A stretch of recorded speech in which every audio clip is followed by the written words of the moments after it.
Seja bem-vindo ao Alto Nível. Para conhecer mais sobre desenvolvimento pessoal, acesse o primeiro link na descrição. E todo mundo tá acostumado a receber muito daquilo que Deus te entrega, né? Nós somos muito honrados e abençoados através da sua vida. Mas eu gostaria que esse espaço aqui, as pessoas que estão ouvindo a gente pudessem conhecer mais o Dave, a pessoa, né? Você era um advogado, você trabalhava com processos e hoje você continua trabalhando com processos, mas das pessoas, né? E eu gostaria de ouvir como foi o seu processo, sabe? Você é um menino tão jovem, um menino homem, né? 30 anos. E como foi o seu processo com Deus pra ouvir a voz do Senhor, pra estar vivendo aquilo que hoje você tá vivendo? Perfeito. É longa a É história. longa a história. Mas Eu imagino. Eu vou ser bem resumido.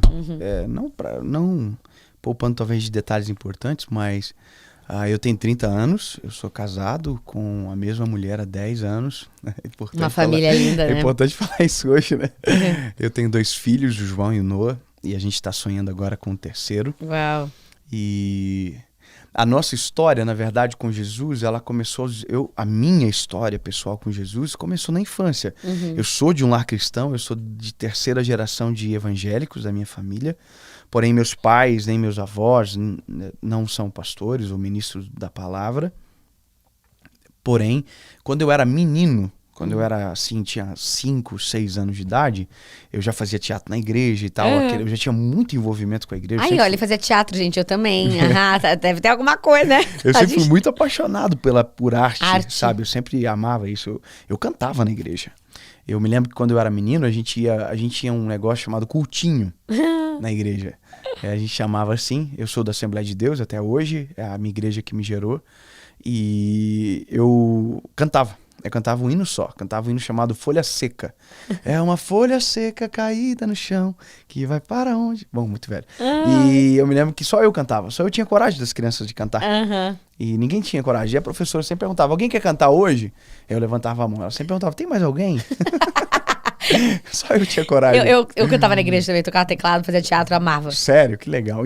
Só que eu era o menino da igreja que era o único que tinha coragem. Então, tudo sobrava pra mim. Teatro, daí eu fazia. Cantar, eu cantava. Fazia solo, né? Lembra? Tal do solo e tal. Eu solava os hinos. Só que o que acontece? Dentro disso, Deus falava muito comigo. Sabe o que era engraçado? E um pregador na minha igreja e tal. E Deus sempre falava comigo, sabe? Tipo, você é menino, Deus tem um projeto na sua vida e tal, você vai ser um pregador da palavra e tal. Deus falava muito com a minha mãe sobre a minha história. E eu, naquilo tudo, eu era uma criança, então eu não tinha compreensão disso tudo, né? Mas Jesus sempre estava reafirmando, fixando no meu coração uma memória de amor e compromisso comigo, sabe? Porém, a gente teve várias histórias na nossa família. Meu pai teve uma falência, meu pai fugiu de casa. Nós ficamos durante, eu acho, alguns meses. Eu não vou falar o número porque eu posso ser mentiroso, eu não quero. Mas a gente pensando que meu pai estava morto, meu pai tinha sido assassinado. Meu Deus. A gente recebia ligações na nossa casa dizendo que meu pai estava amarrado em tal lugar. A gente ia, meu pai não estava. A gente recebia ligações dizendo que meu pai tinha sido encontrado boiando no mar. A gente ia e meu pai não estava. E meu pai faliu uma empresa e a gente ficou órfão nisso, né? E a minha mãe ia pra igreja e sofria muito com a maldade das pessoas. As pessoas falavam pra minha mãe se ela era divorciada. E na época não tinha esse negócio de identificador de chamada. Então a gente recebia trote de pessoas muito más, Que assim. horror! E Antigamente era comum um trote, né? Hoje não ligam muito. Porque hoje tem identificador de chamada, né? É verdade. E se não se identificar, você não atende. Eu, pelo menos, não atendo. E aí, o que acontece? No meio desse período tudo, a nossa família desequilibrou. Sabe? A gente perdeu muito. A minha mãe permaneceu servindo a Jesus, mas com o coração muito ferido com meu pai. Meu pai apareceu. Como que ele apareceu? Meu pai ligou pra casa do meu avô pra ouvir a voz da minha mãe, porque tava com saudade.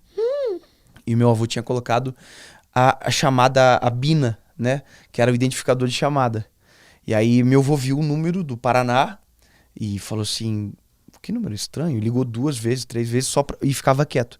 Aí quando a minha mãe chegou, nós estávamos vindo de um culto, meu avô falou, teve um número que ligou 3 vezes pra cá. Aí minha mãe ligou, quando ligou meu pai disse alô, minha mãe começou a chorar. E aí a gente descobriu que era o meu pai. E a gente descobriu porque meu pai havia fugido, porque na verdade meu pai vendeu um negócio vendia bolinha de chocolate, meu pai que inventou aquela bolinha de chocolate que tinha brinde em cima. E foi um sucesso na época e meu pai vendia pra esse cara e esse cara comprava pro meu pai com cheque e de repente deu um monte de cheque, voltou tudo e esse cara tentou até assassinar meu pai, por isso meu pai fugiu. Porque daí ele tinha uma dívida pro meu pai e queria pagar a dívida, né, acabando com meu pai. Tô sendo bem resumido aqui, né? Essa história é muito longa. Eu imagino. Nisso, minha mãe ligou pro meu pai, então, e nós fomos encontrar o meu pai em Foz do Iguaçu.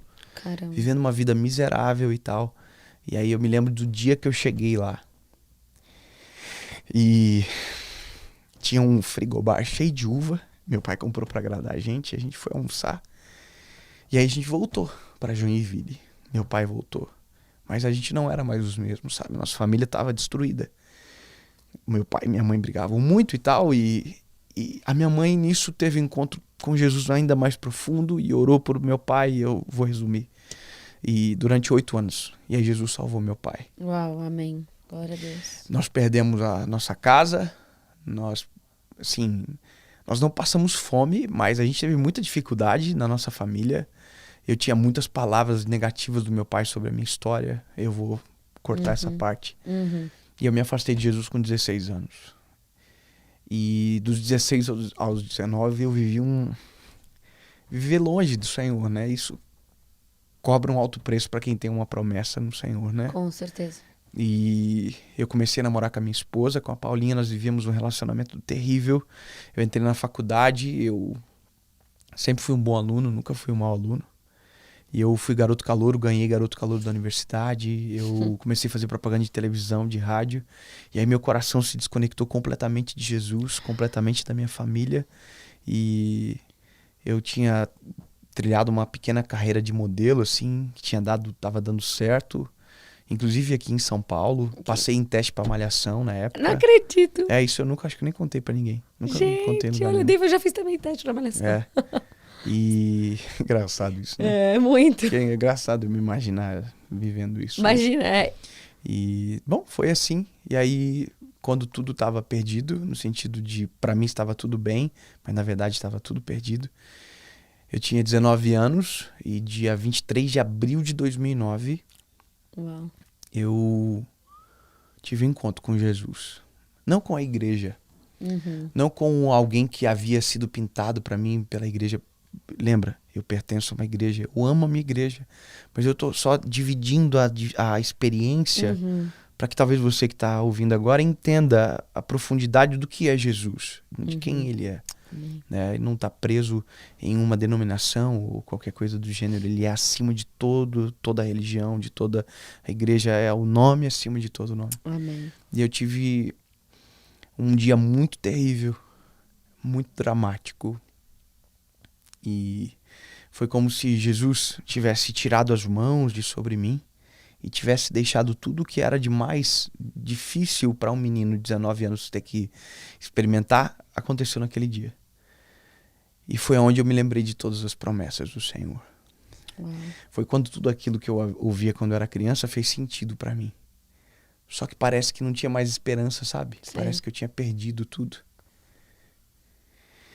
E eu me lembrei de uma Bíblia, que é a Bíblia do meu avô, que tinha ficado de herança para mim, que foi um grande homem de Jesus. Um homem muito temente ao Senhor, muito quebrantado, que ensinou muito para nós. E essa Bíblia não estava no meu quarto. Pô, eu tô resumindo muita coisa. Eu tive vontade de suicídio. Eu pensei em tirar minha vida. Eu tava dentro de uma audiência pública na época da Câmara dos Vereadores da nossa cidade. Eu entrava, eu colocava tufos de papel higiênico na minha boca, assim, eu gritava de tanta dor que eu tava sentindo na minha alma. Meu Deus. E eu me lembro que eu procurei um irmão que passava por mim todos os dias indo pro monte orar. Eu tentei encontrá-lo porque eu queria alguém que orasse por mim. Só que naquele dia não tinha ninguém. A igreja estava com a porta fechada naquele dia. Eu fui na porta da igreja, eu me lembro de ter mexido na pantográfica da igreja.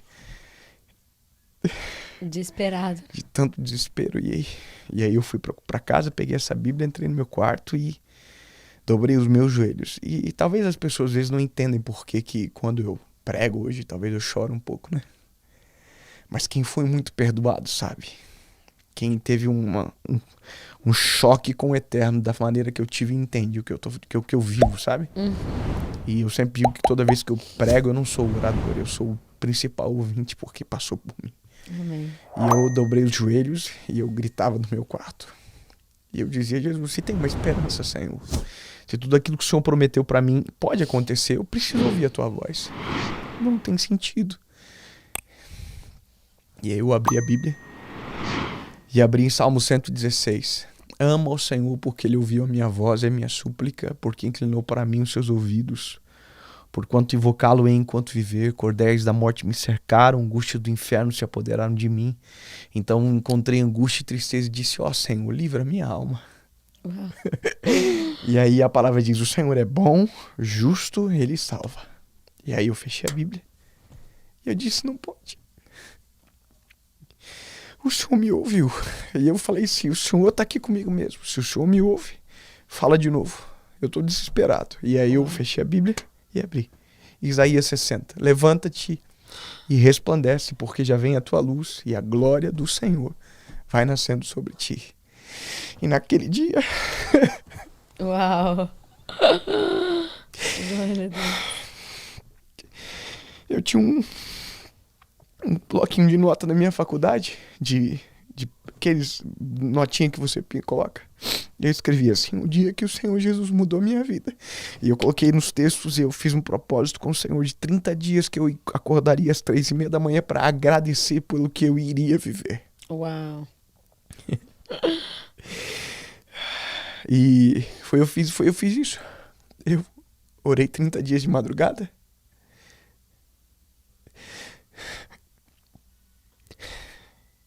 Eu voltei para Jesus. E eu conheci Jesus de uma maneira que eu nunca tinha conhecido. Eu me lembro que anos depois eu li um texto de Isaías que diz, porque há esperança para a árvore cortada ao cheiro das águas, crescerá e não cessarão os seus renovos. O Senhor Jesus me transformou. Mudou meu relacionamento com a minha esposa, que era minha namorada. Nós namoramos mais 2 anos e casamos. Mudou a minha forma de ver o mundo, mudou a minha forma de tratar a minha família, mudou a forma de viver eu comigo mesmo. Eu era um menino frustrado e eu me tornei um homem. E foi muito rápido. Isso com 19 anos. A minha primeira mensagem foi contando o meu testemunho de quando eu tive um encontro pessoal com Jesus. Eu virei líder de jovem com 6 anos, com 6 meses de conversão. Eu liderei jovens durante 5 anos. E aí começaram todos os processos, porque eu me formei na faculdade e não era o que Deus queria para mim. Eu tentei abrir um escritório de advocacia, eu tentei ser piloto de avião, eu tentei ser vendedor, eu tentei ser empresário, eu tentei tudo. E aí Jesus não deixou. O Senhor fechou todas as portas, todas. E eu sou hoje um pregador do evangelho, que é exatamente o que Jesus queria que eu fosse. Eu vou viver ainda muito mais, eu ainda tenho mais futuro do que passado. Muito. E eu creio assim, né? Então eu tô no processo de descobrir a cada dia o próximo passo. De vitória em vitória, sabe? Você falou um negócio que... Agora aqui você falou assim, a lágrima caiu até, né? Caiu uma lágrima, você falou. Mas a lágrima não cai, a lágrima escorre. A lágrima não cai do olho, a lágrima escorre no olho. A lágrima sempre percorre um trajeto. E é justamente para a gente sentir a profundidade do que a gente está vivendo. Então, todas as vezes que uma lágrima escorre, ela percorre um caminho até a hora que ela sai. E é justamente para que a gente desfrute de cada momento, sabe? Amém. Ela não cai, ela escorre. Então, com Jesus é assim, a gente está desfrutando de cada momento, sabendo que vai ter um novo passo a cada dia. Amém. E hoje eu tô aqui falando com você, lembrando disso, e eu sempre falo que as pessoas que mais precisam ouvir os nossos testemunhos, na verdade, é no singular, é a gente.